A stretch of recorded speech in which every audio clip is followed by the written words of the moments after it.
Friends, welcome to Vini creation. आज हम एक और नई टिप लाए हैं आपके लिए कि हम लोग ये रेजिन आर्टिकल्स जब बनाते हैं, हम ये गोल्डन मार्क पेन यूज करते हैं।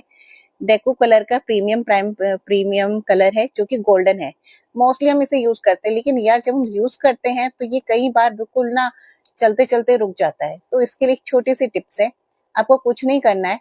इस पेन को हमें एक गर्म पानी लेना है। गर्म पानी में इसको रखना है थोड़ी देर के लिए। आप इसको ऐसे भी रख सकते हैं, उल्टा करके भी रख सकते हैं।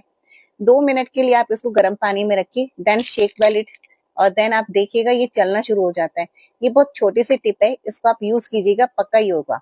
लेकिन आपको मैं एक चीज और बताना चाहती हूँ, जब भी आप पेन यूज करें, इसमें थोड़ा वाटर सॉल्यूशन होता है, तो then before using this shake well carefully and shake well करो और इसको यूज करो। ये काम बहुत अच्छा होता है। आप ये टिप करके देखिएगा, जरूर आपका काम होगा और आपका गोल्डन पेन बहुत लॉन्ग लाइफ तक चलता रहेगा। Thank you so much.